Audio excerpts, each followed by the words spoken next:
Alright या so hello everyone and welcome back to Yasmeen Syed official. आज हम कंटिन्यू करने वाले हैं with our third part of solid state और स्टार्ट करते हैं विद द मेन टॉपिक जो आज हम करने वाले हैं, दैट इज 14 ब्रेविस लैटिसेस। आज का यही टॉपिक रहेगा। हम सारे ब्रेविस लैटिसेस को समझेंगे और इसके डायग्राम्स भी देखेंगे कि किस टाइप के होते हैं। आपकी टेक्स्ट बुक में एक जगह डायग्राम कुछ रॉन्ग दिया हुआ है, आई गेस इन ऑर्थोरोम्बिक, हाँ ऑर्थोरोम्बिक में शायद कुछ गलत दिया है और साइड्स वगैरह की बात नहीं की गई है। हमने जैसे लास्ट लेक्चर में यूनिट सेल देखा था और यूनिट सेल देखा तो था और उसके साथ में हमने उसके कुछ डायमेंशंस पढ़े थे कि हमारे पास में कुछ एंगल्स होते हैं और कुछ एजेस होते हैं। हमने सब चीज रिवाइज की है अब तक के। फेसेस क्या है, एज क्या है, कॉर्नर्स क्या है, फिर और यूनिट सेल में क्या चीज कंसिस्ट करती है और जो स्फीयर होता है वो कितना कंट्रीब्यूट करता है, हमने ये भी पार्ट देखा था। जो बॉडी सेंटर्ड होता है वो पूरा एक अपना सिंगल में जो बीच में बॉडी सेंटर में जो बीच में सर्कल प्रेजेंट होता है, स्फीयर प्रेजेंट होता है वो पूरा वन, और फ्रॉम ऑल दी कॉर्नर्स जो अपना स्फीयर, जो कॉर्नर्स पे स्फीयर्स रखे हुए हैं वो कितना कंट्रीब्यूट कर रहे हैं, वहां से भी हमने काउंट किया था और कंट्रीब्यूशन उसका कैलकुलेट करके हमने देखा था कि जो 8 कॉर्नर्स यहाँ पर है, 8 कॉर्नर्स एक यूनिट सेल में होते हैं, राइट। और इसके अंदर का जो स्फीयर हर एक कॉर्नर पर लगा है वो 1/8 अपना कंट्रीब्यूशन देता है। ये हमने लास्ट लेक्चर में अच्छे से समझा है कि 1/8 कंट्रीब्यूशन कैसे दे रहा है, हमने ये चीज समझी। अब यहाँ पर 1 से 1/8 आ रहा है, ऐसे हमारे पास में 2, 3, 4, 5, 6, तो यहाँ पे कितने हो गए, ये 1, 2, 3, 4, 5, 6, 7, 8 कॉर्नर्स है। तो मल्टीप्लाई बाय 8 करोगे, मतलब कॉर्नर्स की वजह से जो मेजर कट करने के बाद, डिडक्ट करने के बाद जो फाइनल आउटपुट आ रहा है वो कितना आ रहा है, वो आ रहा है 1। तो कॉर्नर से 1 हो गए। तो बीसीसी में कितना हो जाता है, 2। एफसीसी में कितना हो जाएगा, एफसीसी में जो कॉर्नर्स है उधर से 1 हो रहा है। फेसेस कितने होते हैं, यहाँ पर 6 फेसेस होते हैं, right. Faces are 6 in number. एक फेस में जो स्फीयर लगा हुआ है वो अपना हाफ पार्ट दे रहा है, मतलब जो फेस यहाँ पर प्रेजेंट है और इसके ऊपर एक स्फीयर लगा हुआ है तो वो सेंटर में प्रेजेंट होगा कुछ इस तरीके से, ठीक है। कुछ सेंटर में इस तरीके से प्रेजेंट होगा, वो हाफ कट कर रहा होगा स्फीयर को। तो यहाँ पे हेमिस्फीयर आधा अंदर यूनिट सेल के अंदर और आधा हेमिस्फीयर जो है वो दूसरे वाले बाजू में नेबरिंग जो यूनिट सेल यहाँ से स्टार्ट होता है उसको कंट्रीब्यूट कर रहा है। तो लेकिन एक यूनिट सेल के अंदर एक फेस पे जो लगा हुआ स्फीयर है वो हाफ कंट्रीब्यूट कर रहा है। ऐसे 6 फेसेस होने की वजह से हम देखते हैं कि 3 कंट्रीब्यूशन आ रहा है फ्रॉम द फेसेस। तो यहाँ पर 4 कॉन्स्टिट्यूएंट पार्टिकल्स बनते हैं इन एफसीसी अरेंजमेंट। जो अपना एफसीसी यूनिट सेल होता है, face centred cubic unit cell, इसके अंदर टोटल जो आउटपुट कॉन्स्टिट्यूएंट पार्टिकल्स निकल के आते हैं वो 4 होते हैं। और ये नंबर ऑफ पार्टिकल सबसे ज्यादा किसमें है, एफसीसी में है। बीसीसी भी देख लिया, बेस सेंटर्ड। बेस सेंटर्ड में क्या होगा, जो बेस सेंटर्ड होता है उसमें क्या होता है बेस सेंटर्ड में कि एक तो हमारे कॉर्नर्स में लगे हुए वो एक कंट्रीब्यूट कर रहे हैं और एक अपोजिट वाले फेस में, कोई भी 2 अपोजिट फेसेस में एक एक हेमिस्फीयर लगा होता है। तो कोई ये वाला सपोज करते हैं कि ये वाला जो फेस है, ये वाला फेस है और इसके अपोजिट में ये वाला फेस है। तो यहाँ पर एक हेमिस्फीयर लगा है, यहाँ पे एक हेमिस्फीयर लगा है, ये वाला हाफ कंट्रीब्यूट कर रहा है, यहाँ पर भी हाफ कंट्रीब्यूशन हो रहा है। दैट मींस बेसिस की वजह से, मतलब अपोजिट साइड्स की वजह से वहां पर कितना हो गया वहां पर 1 हो गया और कॉर्नर्स की वजह से 1 हो गया। That means in total base centre में कितने नंबर ऑफ पार्टिकल्स हुए, 2 नंबर ऑफ पार्टिकल्स, ठीक है। तो बीसीसी, एफसीसी और एससी अपना सबसे कॉमन प्रिमिटिव वाला जिसके अंदर सिर्फ कॉर्नर्स पर प्रेजेंट होते हैं। तो एफसीसी भी देख लिया, बीसीसी भी देख लिया, बेस सेंटर भी देख लिया। फाइन, ये सब हमने समझ लिया था कौन सा टाइप क्या है, कितने नंबर ऑफ पार्टिकल्स होते हैं। Now will be starting with 14 Bravais lattices. इसके बारे में बात करेंगे, 14 ब्रेविस लैटिसेस। अब ये लैटिसेस का जो अरेंजमेंट बना है ये मैंने आप लोगों को बता चुकी हूं कि ये कितने पॉसिबल अरेंजमेंट्स हम देख सकते हैं एक यूनिट सेल के अंदर, उसके डायमेंशंस को, एंगल्स को, एज लेंथ को बदल कर, ठीक है। जब हम कितने कंट्रीब्यूशंस, कितने परम्यूटेशन और कॉम्बिनेशंस बन सकते हैं अलग अलग, और कितने हो सकते हैं इन टोटल, दैट इज 14। तो ये 14 ब्रेविस लैटिसेस है। वो कुछ नहीं है, बस अलग अलग अरेंजमेंट है जो कि यूनिट सेल में देखा जा सकता है on the basis of its changes in the dimensions. तो ये 14 ब्रेविस लैटिस है। अब ये आपको क्वेश्चन आ सकता है कि there are how many Bravais lattices, 14। लेकिन कितने क्रिस्टल सिस्टम्स है, क्रिस्टल सिस्टम्स कितने हैं, तो क्रिस्टल सिस्टम्स भूलना नहीं है। क्रिस्टल सिस्टम्स हमारे पास में 7 क्रिस्टल सिस्टम्स है। याद करने का तरीका आपके टेक्स्ट बुक में जैसे दिया है वैसे याद कर लो, कॉट मिस्टर, ठीक है। क्रिस्टल सिस्टम्स की बात हो रही है, कॉट मिस्टर ट्राइहेक्स, इस तरीके से नाम आप याद करो, कॉट मिस्टर ट्राइहेक्स। सी से क्या आ गया, आप क्या क्यूबिक आ गया। सबसे पहले मैं आप लोग को ट्रिक बता रही हूँ ताकि आप लोग आगे पढ़ो या मत पढ़ो या फिर टेक्स्ट बुक से जाके पढ़ो, लेकिन ये ट्रिक आप लोग याद कर लो या फिर जिस भी तरीके से आपको याद होता है। दूसरा क्या हो गया, ऑर्थोरोम्बिक हो गया, ठीक है। थर्ड क्या हो गया, टेट्रागोनल हो गया। मतलब यहाँ पे हम ट्राई क्यों लिख रहे हैं, याद रहने के लिए कि आगे ट्राई आ रहा है, दैट मीन्स ये वाला टी किसका है, टेट्रागोनल का है। फिर मिस्टर के लिए एम क्या है, मोनोक्लिनिक, ठीक है। और आर से क्या आएगा, ऑफकोर्स रोम्बोहेड्रल, रोम्बोहेड्रल, ट्राइक्लिनिक और हेक्सागोनल। तो ये कितने क्रिस्टल सिस्टम्स हो गए हमारे पास, क्रिस्टल सिस्टम्स तो 7 ही है, लेकिन ब्रेविस लैटिसेस कितने बन रहे हैं, तो ये हमारे 14 है, ठीक है। तो सबसे पहले बात करते हैं अबाउट फर्स्ट, सबसे पहले कौन सा आएगा, क्यूबिक। क्यूबिक के अंदर क्या है, मैं एक टेबल फॉर्म में बना देती हूँ। ऑलराइट, तो अभी हम यहाँ पे क्रिस्टल सिस्टम्स देखेंगे, कितने क्रिस्टल सिस्टम्स है, क्रिस्टल सिस्टम्स कितने हैं, 7, और लैटिस कितने बनते हैं यहाँ पर उसके, वो देखेंगे, कितने टाइप्स ऑफ लैटिस वो शो करता है।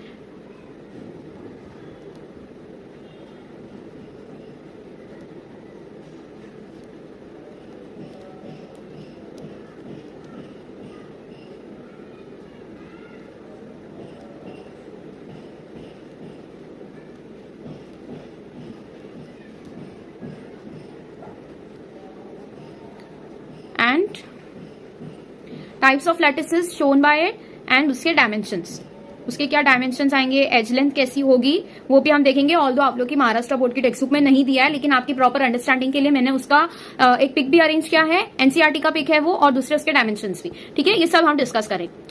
ऑलराइट, तो सबसे पहला आता है क्यूबिक सिस्टम। क्यूबिक सिस्टम में क्या रहेगा, क्यूबिक सिस्टम सबसे सिंपल वाला सिस्टम रहेगा, नॉर्मल सा क्यूब यूनिट सेल रहता है। इसके अंदर क्या क्या टाइप्स ऑफ लैटिसेस देखे जाते हैं देख लो। एक तो अपना सिंपल क्यूबिक यूनिट सेल मिलेगा, प्रिमिटिव जिसको हम कह सकते हैं, प्रिमिटिव मिलता है, और प्रिमिटिव की जगह एससी भी लिख सकते हो आप, सिंपल क्यूबिक यूनिट सेल, ठीक है, एससी। दूसरा इसमें मिलता है body centred, and thirdly face centred.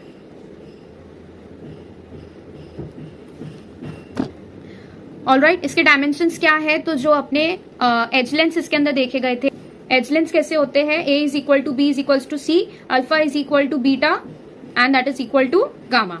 कितना होता है ये angle, 90 degree. Simple cubic unit cell है, इसके अंदर अलग अलग लैटिसेस देखे जा सकते हैं, टाइप्स ऑफ लैटिसेस देखे जा सकते हैं। एक तो मैंने बताया बॉडी सेंटर्ड, एक बताया सिंपल क्यूबिक यूनिट सेल सबसे पहला, दूसरा बॉडी सेंटर्ड बात की, और थर्डली एफसीसी भी इसके अंदर मिलता है, ठीक है। बॉडी सेंटर्ड के कितने नंबर ऑफ पार्टिकल्स होते हैं, फेस सेंटर्ड के कितने होते हैं, बॉडी सेंटर्ड में 2 है, फेस सेंटर्ड में 4 है, फेस सेंटर्ड में सबसे ज्यादा होते हैं, और सिंपल क्यूबिक यूनिट सेल में 1, ठीक है। नेक्स्ट अपने पास में आ जाता है ऑर्थोरोम्बिक। ऑर्थोरोम्बिक में क्या रहेगा, ऑर्थोरोम्बिक में चारों मिलते हैं, चारों में क्या आ जाएगा, एससी आ जाएगा, सेकंड बॉडी सेंटर्ड बीसीसी आ जाएगा, थर्ड एफसीसी आ जाएगा, फोर्थ आ जाएगा बेस सेंटर्ड। बेस सेंटर्ड भी इसके अंदर मिलता है, दैट इज इट। इतना खाली आप लोग को याद रखना है, ठीक है। तो ऑर्थोरोम्बिक के हमने सारे टाइप्स ऑफ लैटिसेस देख लिया। अब इसके डायमेंशंस में क्या आएगा, तो तीनों साइड्स अनइक्वल आएगी, ठीक है। तीनों साइड्स अनइक्वल है, मतलब a is not equal to b is not equal to c, लेकिन अल्फा बीटा गामा तीनों इक्वल होते हैं, ऑल्सो इक्वल टू 90 डिग्री, ये आपको याद होना चाहिए, ठीक है। नेक्स्ट आ जाता है, ऑर्थोरोम्बिक हो गया, थर्ड आ जाता है टेट्रागोनल। टेट्रागोनल में क्या होगा, टेट्रागोनल में आपको एक तो मिल जाएगा सिंपल क्यूबिक यूनिट सेल, दूसरा आ जाएगा बॉडी सेंटर्ड, बॉडी सेंटर्ड आएगा, ठीक है। और इसके अंदर के ये क्या रहेंगे, तो a is equal to b but not equal to c, और अगेन अल्फा बीटा गामा तीनों एंगल इक्वल रहते हैं, ऑल्सो इक्वल टू 90 डिग्री, ठीक है। नेक्स्ट आ जाता है मोनोक्लिनिक। मोनोक्लिनिक के अंदर क्या रहेगा, simple cubic unit cell, primitive तो सब में रहेगा, दूसरा इसके अंदर बेस सेंटर्ड आ जाएगा, बेस सेंटर्ड आएगा।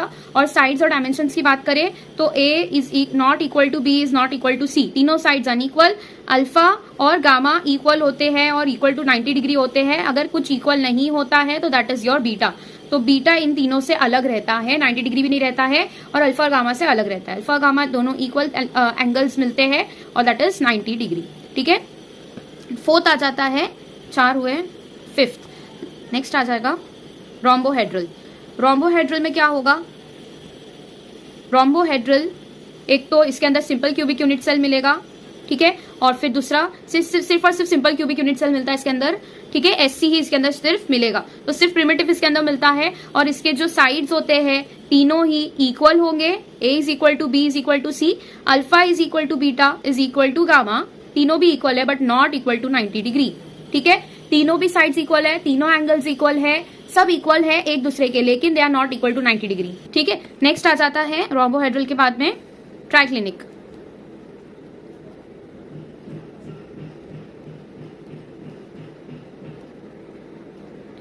ट्राइक्लिनिक में क्या होता है,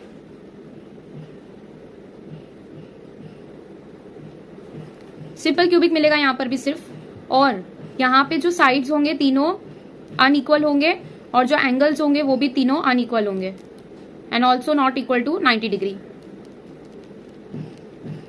ठीक है, सब अनइक्वल। और लास्टली सेवेंथ क्रिस्टल सिस्टम क्या आ जाएगा, हेक्सागोनल। हेक्सागोनल में भी सिंपल क्यूबिक मिलेगा खाली।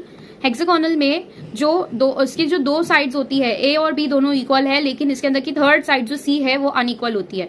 और अगर एंगल्स की बात करें तो अल्फा और बीटा इक्वल होते हैं but not equal to gamma. ठीक है, गामा, और ये जो गामा होता है ये 90 डिग्री होता है, ये 120 डिग्री होता है, और ये जो होता है दीज आर 90 डिग्री।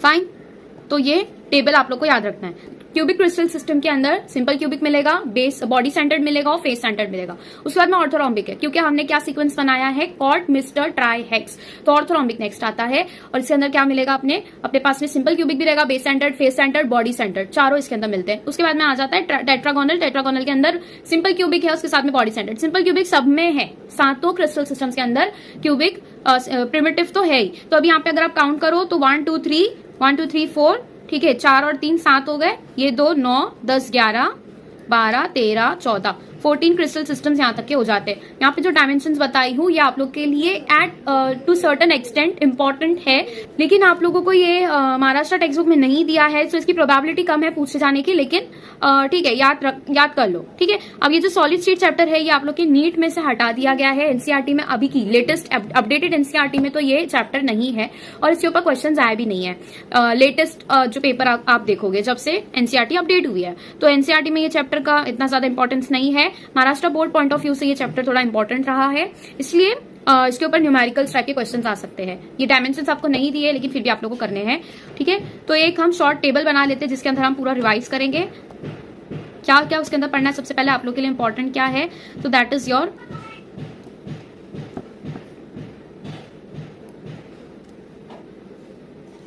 पहले तो कौन से टाइप ऑफ यूनिट सेल की बात कर रहे हैं, टाइप ऑफ यूनिट सेल, और इसके अंदर number of particles. Number of particles को हम किससे डिनोट करते हैं, एन से। एन क्या है यहाँ पर, नंबर ऑफ पार्टिकल्स इसके अंदर कितने मिलते हैं। यहां से आपके क्वेश्चंस बनने के लिए प्रोबेबिलिटी यहाँ पे आपका डिपेंड करता है। तो सबसे पहला अपना सिंपल क्यूबिक है, इसके अंदर नंबर ऑफ पार्टिकल्स 1 है। दूसरा बॉडी सेंटर्ड है, बॉडी सेंटर्ड जिसको हम बीसीसी कहते हैं।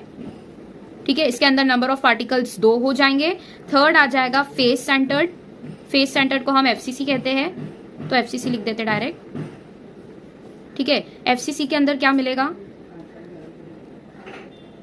एफसीसी में 4 नंबर ऑफ पार्टिकल्स मिलते हैं। और फिर आ जाता है बेस सेंटर्ड। बेस सेंटर्ड में क्या होगा,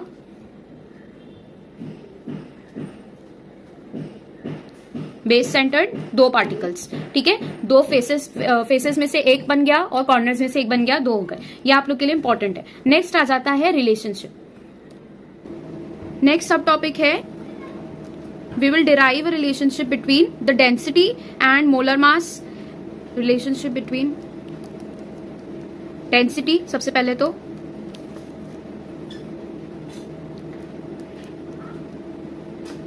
with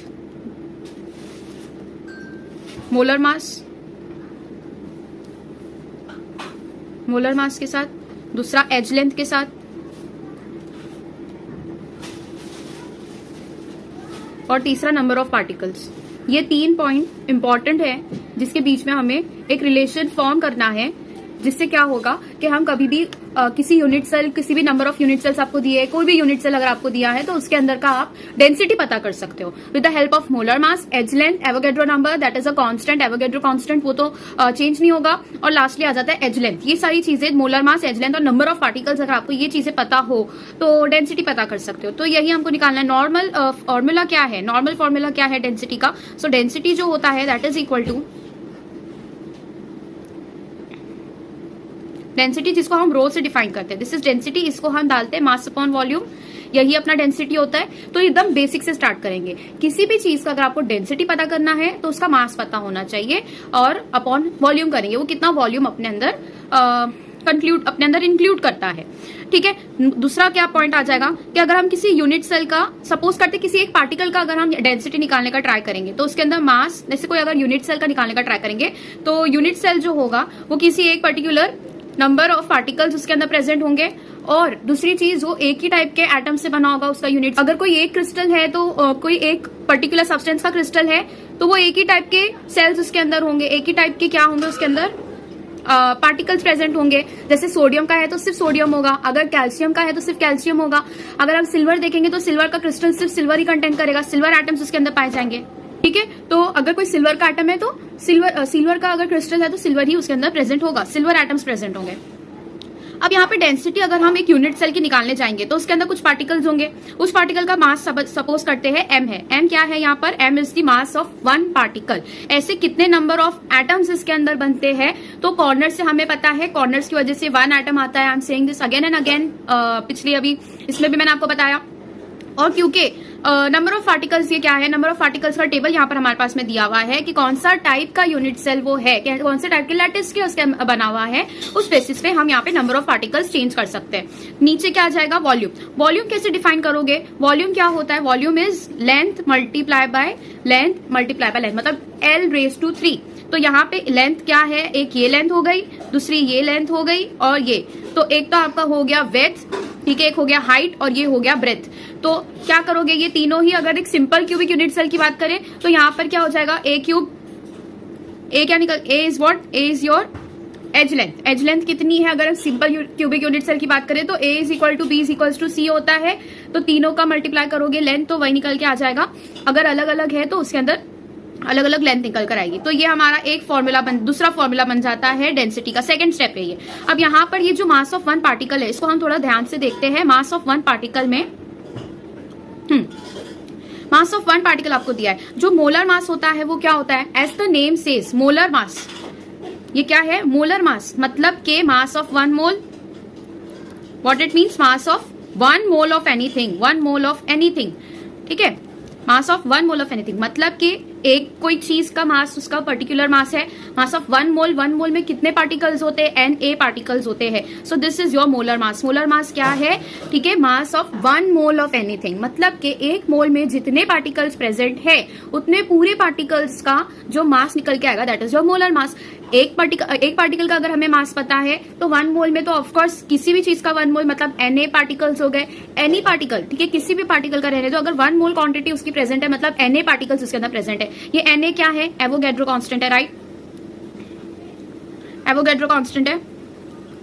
तो यहाँ पे लिखते हैं m is your molar mass here. ये जो अभी हमने ऊपर देखा इसके अंदर m क्या है? मोलर मास है। m क्या है? मास ऑफ वन पार्टिकल है, मास ऑफ वन पार्टिकल। और Na जो होता है that is your Avogadro constant, Avogadro constant, Avogadro number या फिर एवोगैड्रो कांस्टेंट, जिसका वैल्यू कितना होता है? 6.022 इंटू 10⁻23। ये इसका वैल्यू है, हमेशा याद रखना है। ठीक है, तो एवोगैड्रो कांस्टेंट भी आ गया और ये भी आ गया। अब यहाँ पे हमारे पास में m दिया है। अभी हमें वन पार्टिकल का मास नहीं पता है और हमको इसको किस में पुट करना है? फर्स्ट kg में पुट करना रहेगा। तो और जो लेंथ रहेगी अगर वो सेंटीमीटर्स में दिया तो उसको मीटर्स में कन्वर्ट करना पड़ेगा। एज पर दी आंसर, जो आंसर रहेगा उस हिसाब से आपको इसको चेंज करना पड़ेगा अकॉर्डिंगली। लेकिन नॉर्मली आप मास ग्राम में पुट करोगे, मोलर मास ग्राम में रहता है, मास ग्राम में रहेगा, एज लेंथ सेंटीमीटर्स में आएगी। ठीक है, तो यहाँ पर सेंटीमीटर्स में ये हो गया मास ऑफ वन पार्टिकल। तो हम यहाँ पे m को क्या निकाल सकते हैं? m will be m upon Na। ये हो सकता है जो स्मॉल m हमने बनाया, small m was mass of one particle.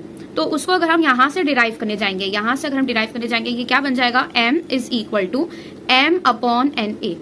ये फॉर्मूला निकल के आ रहा है मास ऑफ वन पार्टिकल का। तो स्मॉल m को हम क्या चीज में पुट कर सकते हैं? Molar mass upon Na। यदि इस फॉर्मूले के अंदर अभी पुट करोगे क्या बन जाएगा? Density is equal to m की जगह will put m upon Na, और यहाँ पर एज लेंथ जो वॉल्यूम के लिए हमने पुट किया था वो ऑलरेडी रहेगा, एज लेंथ को मल्टीप्लाई किया हुआ है। और यहाँ पे नेक्स्ट क्या आ जाएगा N. N is what? N is your number of particles. Number of particles will change according to the unit cell. और आपको गिवन रहेगा, आपको नंबर ऑफ पार्टिकल्स नहीं गिवन है तो आपको टाइप ऑफ यूनिट सेल दिया रहेगा, उस बेसिस पे आपको डिसाइड करना रहेगा. अगर एफसीसी दिया है, एफसीसी यूनिट सेल है, तो वहां पे आपको 4 पुट करना है. ठीक है, तो फाइनल फॉर्मूला क्या निकल के आ जाएगा? Density is equal to mn upon a cube और na. ये फॉर्मूला आप लोग को पुट करना रहेगा in questions based on this particular formula. ये पर्टिकुलर फॉर्मूला पे एक क्वेश्चन आप लोग को दिया हुआ है, उसको भी देखते हैं. और जो 14 ब्रेविस लेटर्स हमने देखे उसका एक पिक मैं आप लोग को दिखाती हूँ, जिससे आपको और बेटर तरीके से समझ में आएगा. इसमें देखो, सबसे पहले हमने बात की थी अबाउट क्यूबिक. तो क्यूबिक के अंदर हमने क्या देखा था? हमने क्यूबिक के अंदर सारे साइड्स इक्वल है, सारे साइड्स इक्वल है.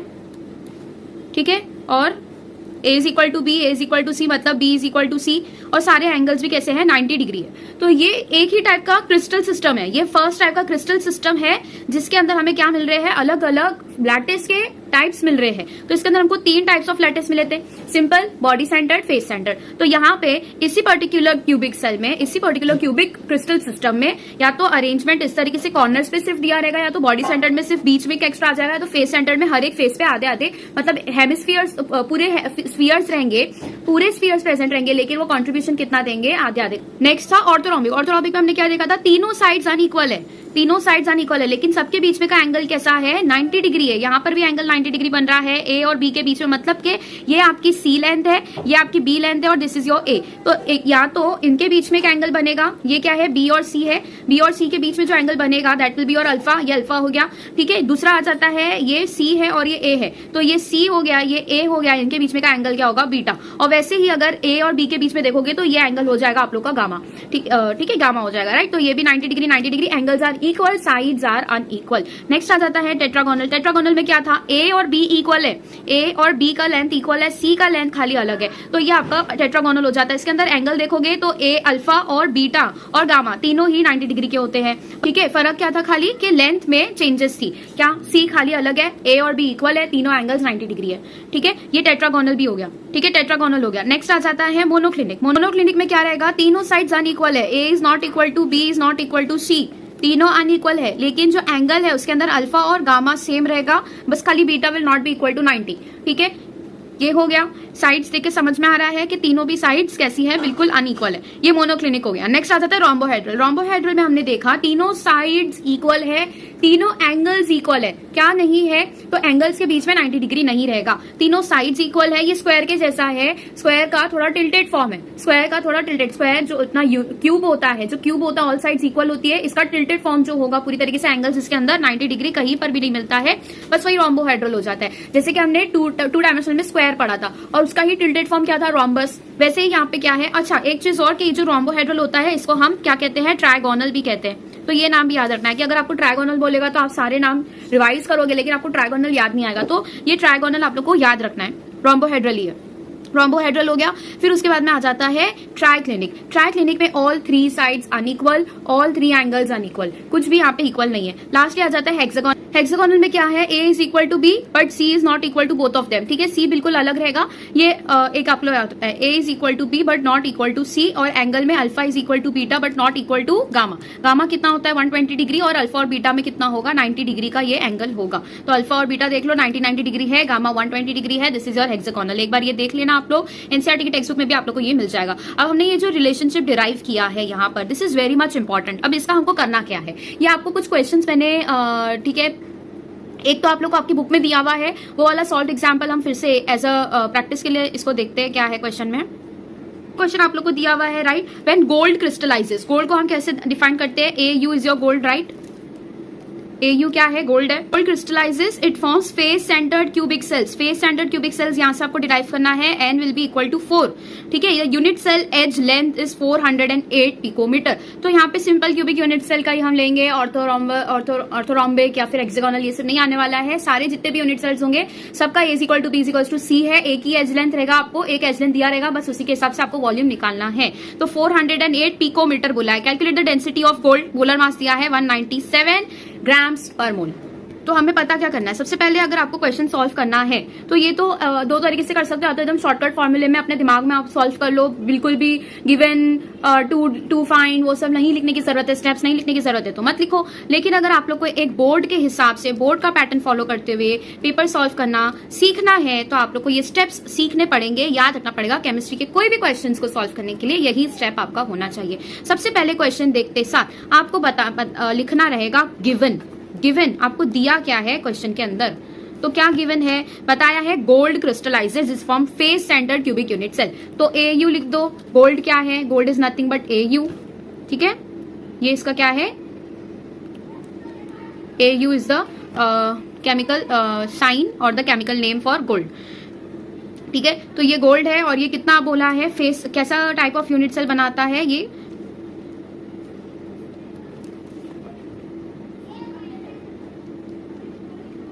FCC बनाता है।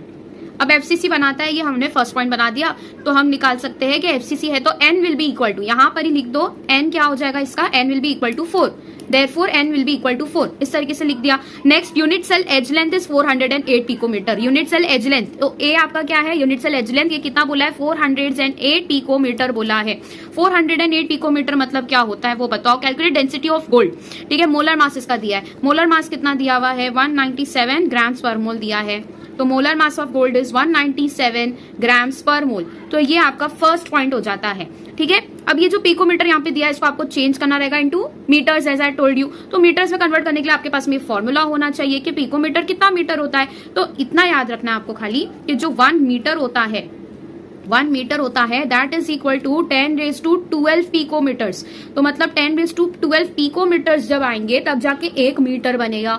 आपको 1 मीटर का अंदाजा है, वो 1 मीटर 10⁻12 पिकोमीटर से बना है, मतलब इतना छोटा उसका क्या है एज लेंथ है, उस यूनिट सेल का एज लेंथ है 10⁻12 पिकोमीटर्स का, ठीक है। तो यहाँ पर से आप निकाल सकते हो 408 पिकोमीटर बोला है, दैट मीन्स के 1 पिकोमीटर कितना हो गया 10⁻12 मीटर्स हो गया, राइट, क्योंकि यहाँ पर कैसा है पॉजिटिव साइन है 1 मीटर के लिए, तो 1 पिकोमीटर क्या हो जाएगा, 1 picometre will be equal to what, 1 picometre will be 10⁻12 metre. ये कैसे हुआ, अगर आपको नहीं समझाया तो मुझे कमेंट सेक्शन में बताओ, मैं आपको इसको डिटेल में समझाऊंगी। No need to hesitate about such type of questions, ये आपका बेस फॉर्म करते हैं। तो अगर आपको ये टाइप के कन्वर्जन्स या फिर नॉर्मल फॉर्मुलेज या बेसिक ट्रिक्स नहीं आ रही है मैथ्स की, तो आप सिंपली कमेंट कर दो, nobody is going to जज यू, कुछ क्रिटिसाइज नहीं होने वाले हो, कमेंट करो मैं आपको बता दूंगी, ठीक है। 408 पिकोमीटर कितना हो जाएगा, ये 408 इंटू 10⁻12 मीटर्स हो जाएगा, मीटर में कन्वर्ट करना था, ये मीटर हो गया। अब दूसरा क्या आ जाएगा यहाँ पर 408 इंटू 10⁻12 मीटर्स,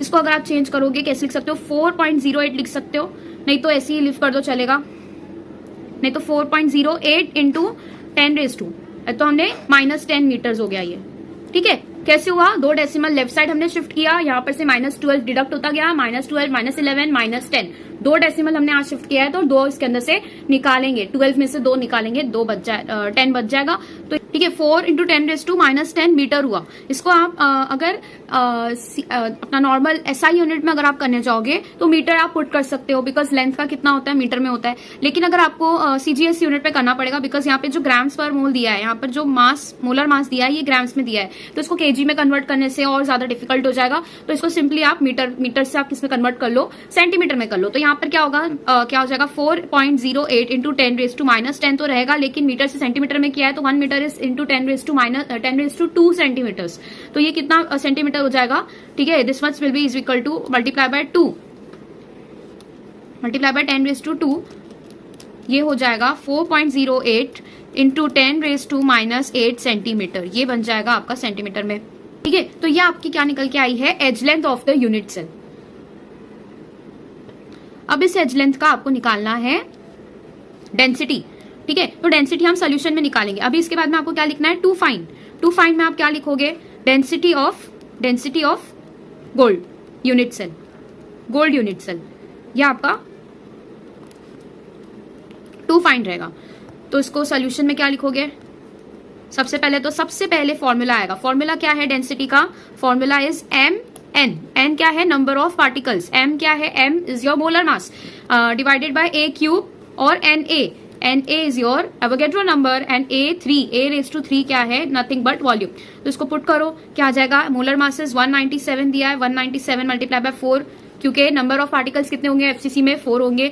अभी इसका जो आपको वॉल्यूम निकालना है तो 4 मल्टीप्लाई बाय 4 64 होता है, 4 4 जा 16, 16 4 जा 64 और 10 रेज टू -8 दिया है, इसको 3 टाइम्स मल्टीप्लाई करोगे तो 24 हो जाएगा। तो दिस इज योर -24। क्या होगा इसका वॉल्यूम, सेंटीमीटर क्यूब में इसका वॉल्यूम बन के आ जाएगा, ए क्यूब। क्या लिखोगे, 64 multiply by 10 raise to minus, ठीक है, कितना था यहाँ पर -8 था, 8 3 24, तो -24 और एवोगैड्रो नंबर कितना है 6.022 इंटू 10 रेज टू 23, यही आएगा आंसर। अब इसको आपको सिंपली सॉल्व करना है, 4 1 जा 4 4 4 1 जा 4 और ये कितना हो जाएगा 16, ठीक है, और 197 से इसको डिवाइड करना है तो this will be equal to, इसको करते हैं 6 1 जा 6, ठीक है, इसको बाकी का पूरा निगलेक्ट कर देते हैं, 6 3 जा 18, 6 2 जा 12, 5 बचा, 6 8 जा 48, 32.8 बन रहा है यहाँ पर, ठीक है। अब 16 से इसको कर सकते हो, 16 1 जा 16, 16 2 जा 32 और 0.0, तो 2 आ रहा है इनटू ये क्या है 10 रेज टू 23 है और ये -24 है, इसको कैंसिल आउट करोगे 10 रेज टू -1 नीचे बचेगा, यहाँ पर क्या बचेगा 10 रेज टू -1 बचेगा, जो ऊपर जाके 10 रेज टू 1 हो जाएगा और ये आपका लगभग आंसर आएगा। इसका आंसर आप लोग को 20, ये किसमें आ रहा है 20 आ रहा है इन केस ऑफ ग्राम पर सेंटीमीटर क्यूब, इतना आंसर आ रहा होगा। अगर ऊपर नीचे होगा तो 19.7 19.5 या 19.4 ऐसे कुछ आ सकता है। आपकी टेक्स्ट बुक में आई थिंक 19.3 19.27 ऐसा कुछ दिया है। तो ये आपका फाइनल क्या हो जाएगा सेंटीमीटर क्यूब, यहाँ पे यूनिट सही से लगाना और फाइनल आपको जो आंसर लिखना रहेगा वो इस तरीके से कि देयरफॉर द वॉल्यूम और नहीं द डेंसिटी ऑफ, पूरा लिखना है डेंसिटी ऑफ गोल्ड या फिर AU लिख देना, gold unit cell FCC unit cell is equal to 19.27 जो आपको एज पर टेक्स्ट बुक दिया है 19.27 ग्राम पर centimetre cube. Fine, this is your final answer. इस तरीके से आपको सारे क्वेश्चंस को सॉल्व करना है। तो आज ये एक क्वेश्चन हमने एज अ प्रैक्टिस लिया, इसके और क्वेश्चंस बनेंगे जो हम चैप्टर के एंड में करेंगे, हर टॉपिक पे क्वेश्चंस बने हुए, ठीक है। और क्वेश्चंस भी हम देखेंगे इस पे क्या क्या आते हैं। दैट्स इट, आज के लेक्चर में हम इतना ही समझे हैं कि ब्रेविस लेटिस कौन से है और लास्टली के क्या फॉर्मूला हम डिराइव कर सकते हैं और उस फॉर्मूले के बेसिस पे कैसे टाइप के क्वेश्चंस आप लोग को आ सकते हैं। यही आपको सब चीजें दी हुई होगी, डेंसिटी दी हुई होगी, आपको पूछेगा कि यहाँ पे कौन सा टाइप का यूनिट सेल है वो बताओ, तो आपको नंबर ऑफ पार्टिकल्स बेसिकली निकालना है। इसके अंदर से अगर आप लोग को सब कुछ दिया है, ये भी दिया हुआ है कि डेंसिटी कितनी है बताया है, मोलर मास बताया है, A क्यूब बताया है, नहीं बताया, ठीक है, तो आपको पूछेगा कि एन, इसका एन क्या है, तो आपको डायरेक्ट एन भी पूछ सकता है कि नंबर ऑफ पार्टिकल्स बताओ, या तो आप लोग को इस तरह का पूछ सकता है कि कौन से टाइप का यूनिट सेल है, तो कौन से टाइप का यूनिट सेल है कैसे पता करोगे, एन पता करोगे। अगर एन इज इक्वल टू 1 तो सिंपल क्यूबिक हुआ, n इज इक्वल टू 2 तो बॉडी सेंटर्ड हो सकता है, n इज इक्वल टू 4 तो फेस सेंटर्ड हो सकता है, बेस सेंटर्ड में भी 2 हो सकता है, तो आप इस तरीके से लिख सकते हो, it could be either base centred और it could be body centred, ठीक है। तो यहाँ पे अपना लेक्चर एंड होता है, कल हम स्टार्ट करेंगे विद द फर्दर टॉपिक्स। वहां पे आप लोग को पैकिंग एफिशिएंसी के बारे में बात की गई है, ठीक है, उस पर भी आपको क्वेश्चन दिए गए हैं, एज लेंथ का और रेडियस का कुछ फॉर्मूला है वो भी आप लोग को बताया है इसके अंदर। So will move on to the next type on the next lecture. Till then good bye.